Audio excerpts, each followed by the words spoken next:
Hello and welcome to Andertons TV. My name is Jack Duxbury, and in this video we're going to be shooting out the following 4 micro/mini keyboards. Microlab from Arturia, from Native Instruments the complete Kontrol M32, brand spanking new off the press from Akai, the MPK Mini Mark III, world's best-selling MIDI controller. But starting off in our comparison, we're going to go for the Launchkey Mini from Novation. We're going to be talking about the cost of these things, which are all very similar, the key features. We're going to shoot out the sensitivity of the keys, of the pads, fit them in backpacks, all that stuff. Stick around with me, all right? See ya! Novation Launchkey Mini Mark III. Coming in at £89 exactly from us at the moment. Prices may change due to all the factors in the world. It's got 25 keys on it, which we'll test in just a second. Ins and outs on the back, we've got a sustain pedal, full size, MIDI out, traditional 5-pin MIDI, but it'll come with a little kind of TRS, mini TRS to MIDI dongle. USB connected there, little Kensington lock that nobody ever uses. Controllers and hands-on control that you've got, and this is where it really stands out. This one, we've got 16 mini RGB pads. These are very, when we plug it in, you'll see the colors light up on it, which is incredible for using with Ableton. Has very deep integration with Ableton. So if you're looking to get into Ableton, this is going to be your winner out of the 4 we're looking at today, I'd say already. Also, the knobs on here as well, you've got 8 knobs that are great for doing levels of clips, pitch, modulation strips, arpeggiator mode, fixed chord mode, transport control. Let's see how it does in the backpack test. I've got a mono backpack here. It's got a little slot in here. Let's see how we fare. I've got an interface in the front. Easy peasy, lemon squeezy, so that's cool. Software wise, it comes with Ableton Live Lite and some software instruments from Spitfire Audio, XLN Audio. It's actually got a really good package of software. Let's plug it in and I'll give you an honest appraisal of its sensitivity, pad and keyboard wise. Just plugged it in via the USB, and this is one of only 2 of these 4 controllers that has touch sensitive pads, and 16 of them in such a small unit. Really testing it with none of the drivers. Didn't have to install any drivers with this. I've just plugged it in, and I have a drum kit set up in Logic here, the Portland drum kit, and represent Weymouth and Portland Borough Council. Yes! And I'm just going to give you an honest appraisal of the sensitivity, and hopefully you'll get an idea of it. So that's about as soft as I can go. And what's great is with 16 pads,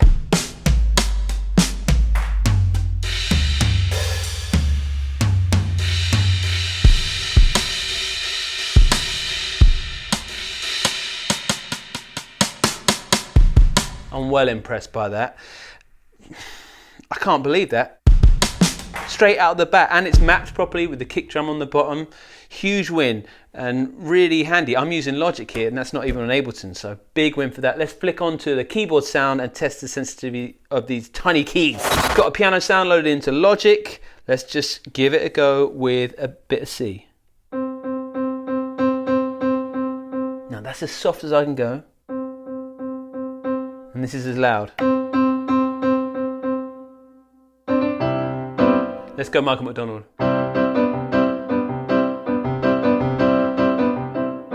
Soft Michael. Loud Michael.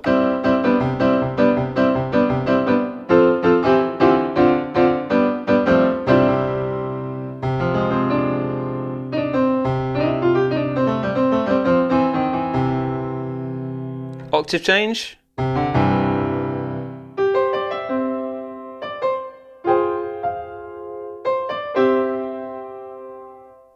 Perfectly playable. I dig it. One little extra about the Launchkey Mini, it comes with a 3-year warranty. Good start. Where should we go next? Let's go for the Native Instruments Complete Kontrol M32. Same price as the Launchkey Mini that we just played, coming in at £89 on the nose. What this sets itself apart from the other 4 is that it's in the title. We've got 32 keys here, and we're going to test that out in just a moment. But let's talk about some of the other features. Inputs and outputs, standard USB connection, a foot pedal, so it's actually assignable. It's a TRS input, so it could be an on-off switch for maybe starting, stopping tracks, or a sustain. Kensington lock that nobody uses unless you're in a shop. Definitely in comparison to the 2 there, we've got a lot more width, but we've got more keys. This is the trade-off. No pads on there. Let's do the backpack test. Let's give it a go.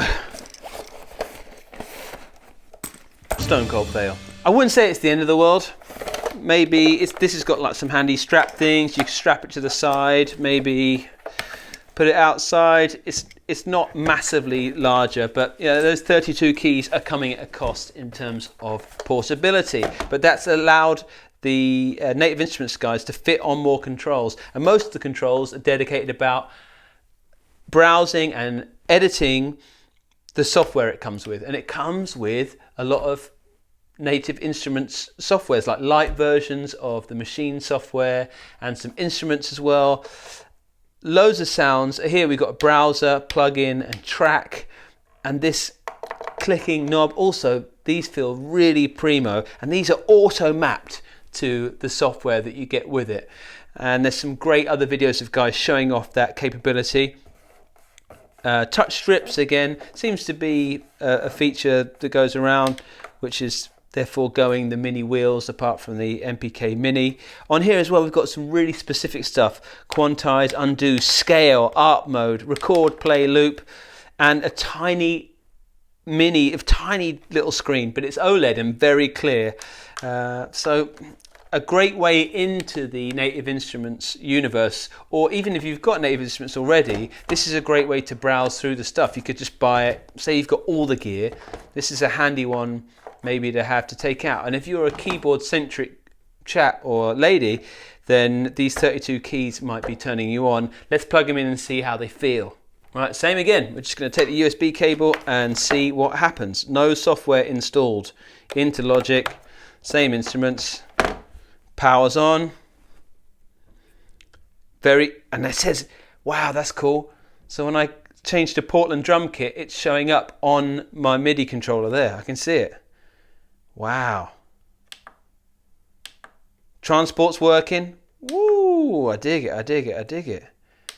Double stop, I'm right back at the beginning. Wow, how cool is that? Let's try the keys on the... Actually, let's forgo it. We're not going to do the drums, we're just going to do the piano. And softest as we can go.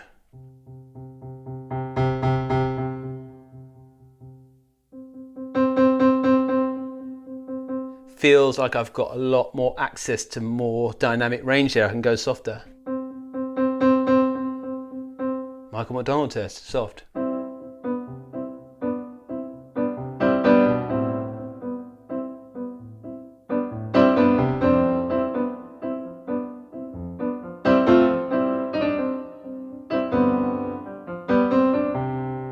Loud.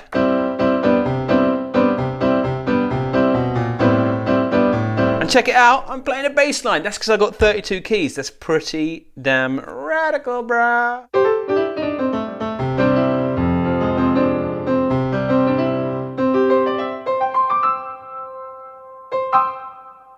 Working really nice. I really was impressed then by the sensitivity.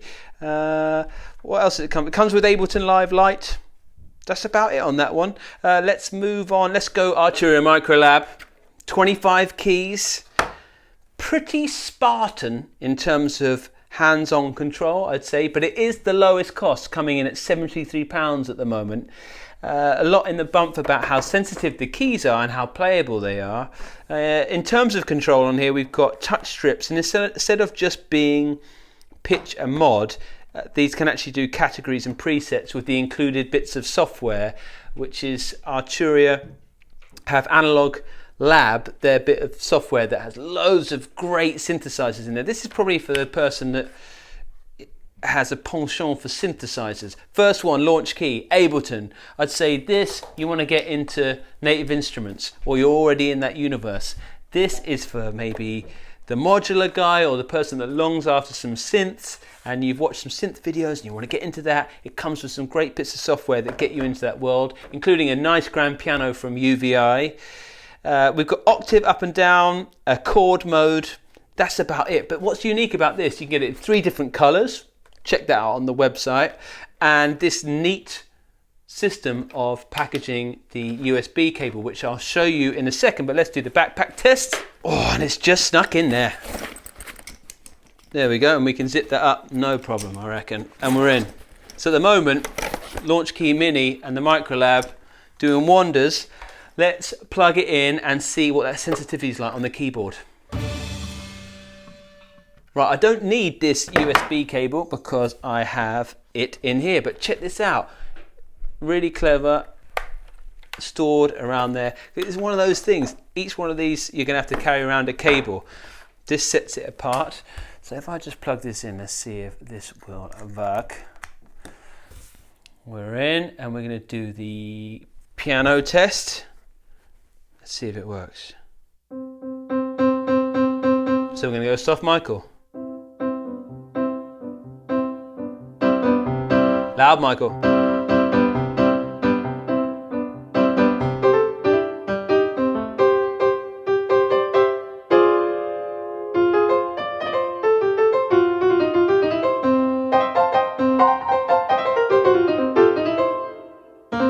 Shredding. I love that with the octave stuff.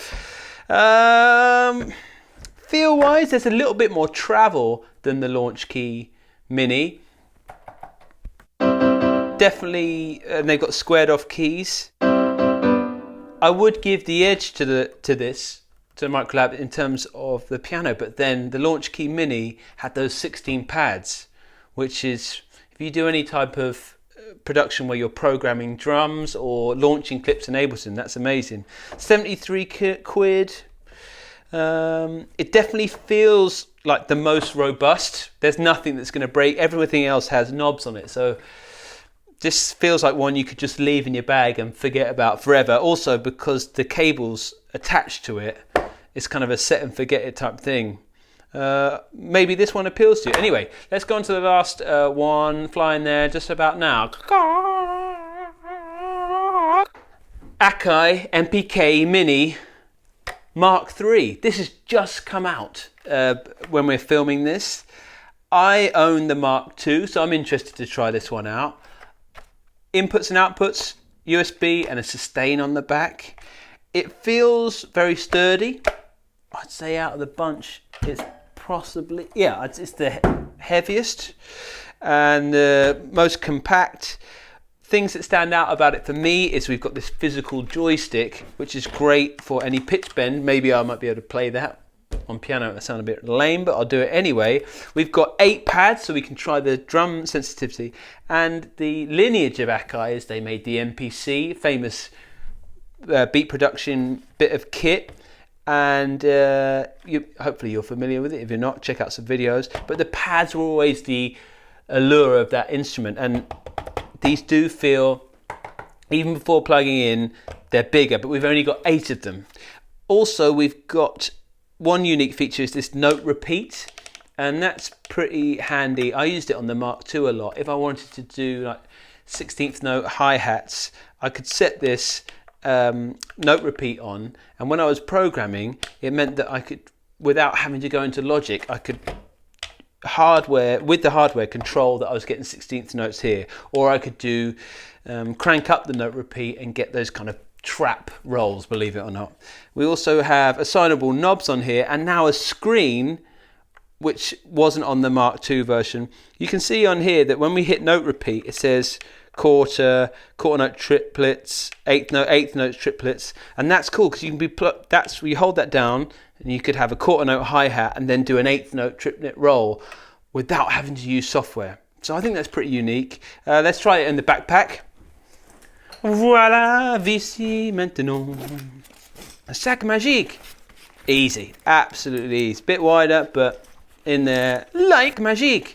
Let's plug it in, test the sensitivity of these pads and the keys. Just plumbed it in, got the Portland kit up. Let's have a look at it. in all its beauty. Let's try Softly Softly Catchy Monkey.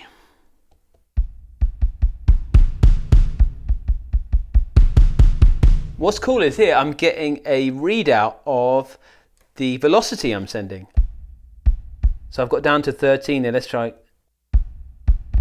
Oh, I got 1 there. Down to 4. Snare.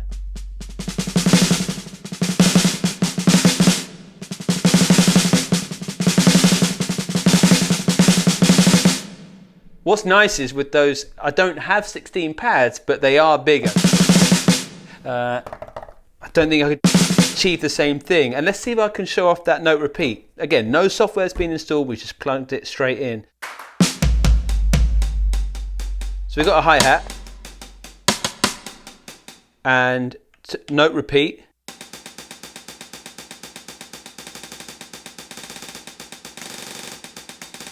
See what I mean?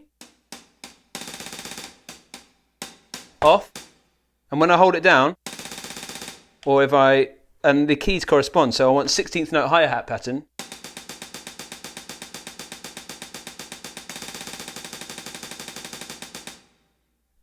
I've found that really handy for programming things. Also, these knobs are endless on here, which is, when you're in different parts of software, that might be important to you, whereas the ones on the Launchkey Mini, and they're endless on here on the Complete. Anyway, you get some money off that one. Let's try the piano on here. And apparently this is the 2nd gen Keybaord that's been redesigned. We're going to go soft Michael.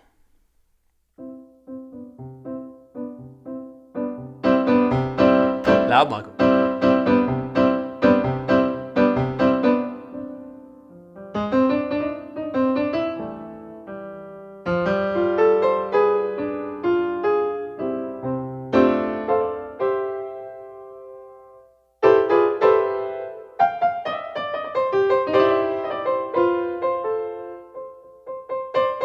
Definitely access to the softer velocities on the keys, more so than so far. That's been my favourite action wise. This one definitely is allowing me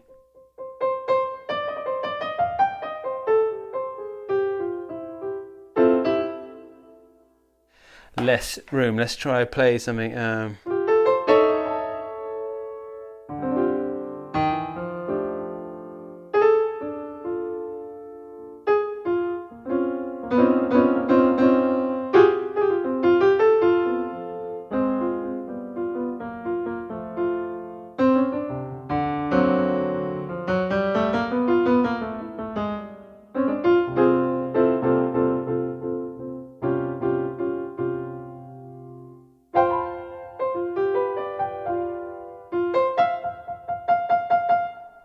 I like it. Feels better than my old one I had. I'm going to put that in 2nd place there, action-wise. Anyway, also, you can get these in 3 different colours. So check it out on the website. This is the standard one, and there's a blacked out one, which I'll probably go for. I like the look of it. And they do a reverse white on black one. If you're the type of guy like my friend Dan Pretty, he has a full white studio. That's the one to go for him. Anyway, let's have a little roundup and a high five at the end. Don't know if I said, this one is £89.99p, so the most expensive by a whole 99 pence. But it's interesting, essentially these 3, the Akai, the Complete Kontrol from Native Instruments, and the Launchkey, all £89. And then if cost is an issue for you, this was your cheapest at £73. To conclude, and you've probably made your own conclusions by now, but starting with the Arturia, this is the rugged one that I would always have in my bag.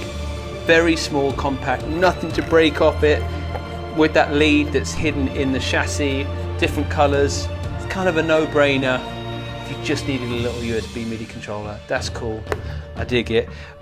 This one, 100% if you're an Ableton person. And I was blown away. I love that it's got a traditional MIDI out. super win if you're using any other types of synthesis. I loved it. It had 16 pads. It worked very well with Logic when I plugged it straight in. Real standout one for me, and these were, I think that's got to be up there and well worthy of your consideration. The Complete Control 32, I loved having the extra 32 keys. Did it change my world? Am I looking for a mini keyboard? Like, do I care that it's got that extra octave? Because I think I'm using these as essentially something to assign in some automation, a knob to turn a cutoff on. The pads are a real benefit I found from just plugging these in, these small ones. Just changing up your workflow, it's nice to have something tactile. But that screen was really clear, and so if I wanted to take my eyes off the screen and I wanted that feeling of having, one thing I found with the Native Instruments controllers is it makes you feel like you've got the sounds are in the keyboard with the browser system. You're not having to scroll through with your mouse. So I dig that one. I dig it. But didn't fit in my backpack, which is a big one. You can see why this is the most popular keyboard. The biggest selling MIDI keyboard of recent times. Because it's got, I love the pitch bend modulation thing. I didn't show it off, but it works really well. The note repeat function, just enough pads. This updated keyboard, genuinely, I'm no BS here. I could feel it. I've got a lot of soft velocities in there. And now with the screen, sustain pedal. But for me, just personally, it's between these two if I was going to buy a MIDI keyboard. I love the fact that it's got a traditional MIDI out and these 16 on there. How much do I use the pitch bend mod wheel and the note repeat? I'm not sure. It would be between if I used Ableton or not. Anyway, I'm waffling on. Hopefully it was enough information for you in making the decision yourself. All of these are pretty much in stock at Andertons at the moment. And thanks for watching. If you like what we're doing, consider subscribing. If you don't subscribe. Leave a message. Tell us where we went wrong. I'll read it. I'll try to learn from it. Anyway, thanks very much, guys. See ya.